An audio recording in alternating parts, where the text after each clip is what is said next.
Hello बच्चों, let us see the question. Pressure temperature relationship for an ideal gas undergoing adiabatic change is. Question ये कर रहा है कि pressure temperature relationship ideal gas के लिए अगर एडियाबैटिक चेंज अगर होता है तो कौन सा ऑप्शन सही होगा. यहाँ पे गामा इक्वल टू दिया है कि रेशियो है Cp अपॉन Cv का. Cp और Cv का मतलब होता है specific heat capacity eight constant pressure and volume. चार ऑप्शन दिया है, सही ऑप्शन का चुनाव करना है. फर्स्ट ऑप्शन में दिया है P T to the power gamma equal to constant. Second option में कह रहा है कि पी टी के power -1 plus gamma equal to constant. Third option में कह रहा है कि P T to the power gamma -1 T to the power gamma equal to constant. और फोर्थ ऑप्शन में कह रहा है P to the power 1 minus gamma and T to the power gamma equal to constant.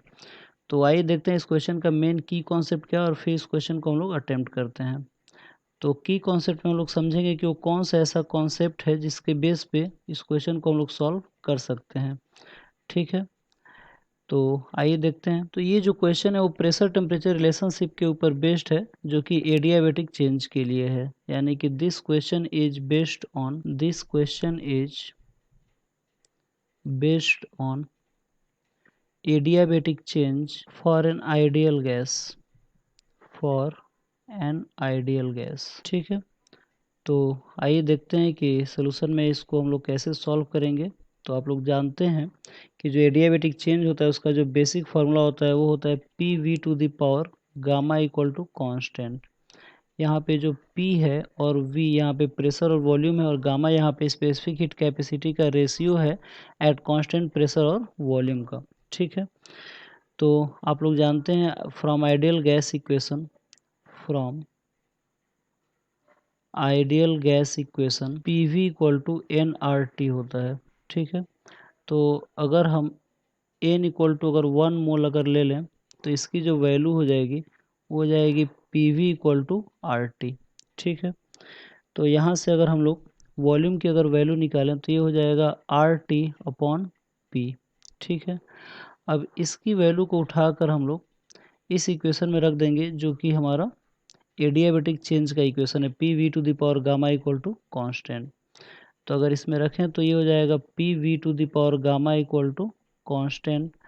तो अगर इस equation में अगर v की वैल्यू को रखें तो हमें मिलेगा p और ये हो जाएगा R T upon P to the power gamma equal to constant k लिख लेते हैं. तो ये हो जाएगा p R to the power gamma T to the power gamma upon P to the power gamma equal to constant. ठीक है, तो इसको अगर हम लोग सॉल्व करें तो ये हो जाएगा p और ये P to the power gamma को ऊपर ले जाएंगे तो into P to the power gamma और ये हो जाएगा T to the power gamma equal to K upon R to the power gamma. तो आप लोगों को पता है कि यहाँ पे जो के है वो कांस्टेंट है और आर जो होता है वो भी गैस कांस्टेंट होता है और जो गामा होता है वो हर एक पर्टिकुलर टाइप की गैस जैसे monoatomic diatomic gas के लिए इसकी वैल्यू क्या होता है, कांस्टेंट होता है.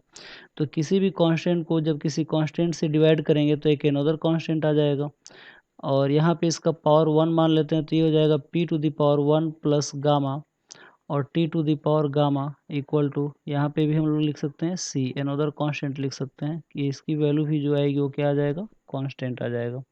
ठीक है, हाँ यहाँ पे P to the power gamma ऊपर जाएगा तो यहाँ पे माइनस गामा हो जाएगा. ठीक है, तो यहाँ पे जो प्लस की वैल्यू है यहाँ पे प्लस ना हो के यहाँ पे क्या हो जाएगा, माइनस हो जाएगा.